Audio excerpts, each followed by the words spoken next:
Class 10-এ Bangla. Class 10-এ Bangla অভিষেক লিখেছেন Michael Madhusudan Dutta. Michael Madhusudan Dutta জন্ম 1824 খ্রিস্টাব্দে বাংলাদেশের সাগরদাড়িতে যশোর জেলায়। তার পিতার নাম রাজনারায়ণ দত্ত, মায়ের নাম জাহ্নবী দেবী। মধুসূদন খুবই মেধাবী ছাত্র ছিলেন, খুবই স্টেটের স্টুডেন্ট ছিলেন।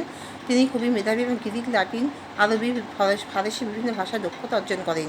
ইংরাজি সাহিত্যে বিপুল দক্ষতা অর্জনের জন্য ইংরেজি সাহিত্যে বড় সুপণ্ডিত লেখক বা কবি বা সাহিত্যিক হবার জন্য তিনি বিদেশে পাড়ি দেন এবং তিনি 1843 খ্রিস্টাব্দে তিনি মাইকেল আখ্যায় ভূষিত হয়ে সকলেই বিরাগভাজন হন। তার পিতা তাকে ত্যায্যপুত্র করে, কারণ গোড়া হিন্দু সংস্কার তার বিরুদ্ধে যায় এবং প্রথমে তার পিতাও তার বিরাগভাজন হন এবং তিনি প্রথমে মান্দ্রাজ ও পরে ফ্রান্সের ভাষায় নগরীতে ইংরেজি সাহিত্যে বড় সাহিত্যিক হবার চেষ্টা করেন। কিন্তু তিনি যখন ব্যর্থতা অর্জন করেন তখন তিনি বুঝতে পারেন যে বাংলা ভাষা বাংলার সম্পদকে উপেক্ষা করে বিদেশি ভাষায় বড় একজন সাহিত্যিক হওয়ার জন্যে তিনি সাফল্য অর্জন করতে পারেননি।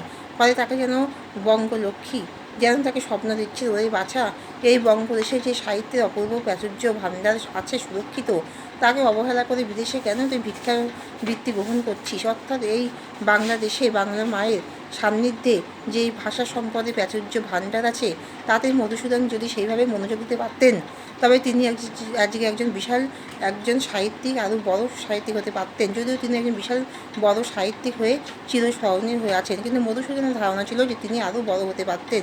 কিন্তু ইংরাজি সাহিত্যকে আঁকড়ে ধরে তিনি ভুল পদক্ষেপ নিয়েছেন।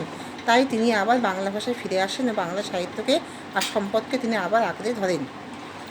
এখানে অভিষেক কবিতাটি লিখেছেন মাইকেল মধুসূদন দত্ত। এখানে প্রিয় পুত্র বীরবাহুর মৃত্যুতে লঙ্কার অধিপতি রাবণ যখন শোকে আকুল হয়ে আছেন, যুদ্ধযাত্রার জন্য প্রস্তুতি নিচ্ছেন, তখন ধাত্রী প্রবাসা ছত্রবেশী দেবী লক্ষ্মী প্রমোদ কাননে মেঘনাথকে এসে সংবাদ দিচ্ছেন যে প্রিয় পুত্র বীরবাহুর মৃত্যুতে রাবণ শোকাকুল হয়ে যুদ্ধযাত্রার প্রস্তুতি নিচ্ছে।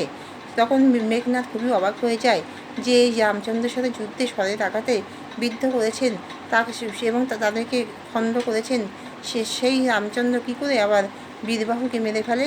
তখন তার প্রিয় অনুজকে মেরে ফেলে। তাই তিনি খুবই আকুল হয়ে যান এবং তিনি নিজেকে ধিক্কার জানান। তিনি নিজের স্বর্ণলঙ্কা এবং কুসুমধাম ছেড়ে পারেন ও তিনি নিজেকে ধিক্কার জানান যে যখন স্বর্ণলঙ্কার এই বিপর্যয় অবস্থা, তখন তিনি প্রমোদ কাননে নারীদের সাথে প্রমোদ কাননে ক্রীড়ারত।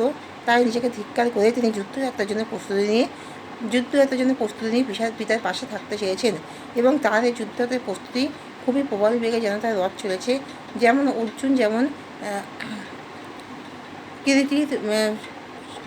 যেমন করে কৃতি ছদ্মবেশ নিয়েছিল, যেমন করে তারকাসুরকে বধ করেছিল কার্তিকেও, সেরকম এক রূপে মেঘের আড়াল থেকে তিনি তীব্র গতিতে রথ চালিয়ে এবং তার পিতার সাথে সাক্ষাৎ করে পিতাটাকে নিকুম্ভেলা যজ্ঞাগারে যোগ্য করে তারপরে যুদ্ধযাত্রার জন্য প্রস্তুতি নিতে বললেন।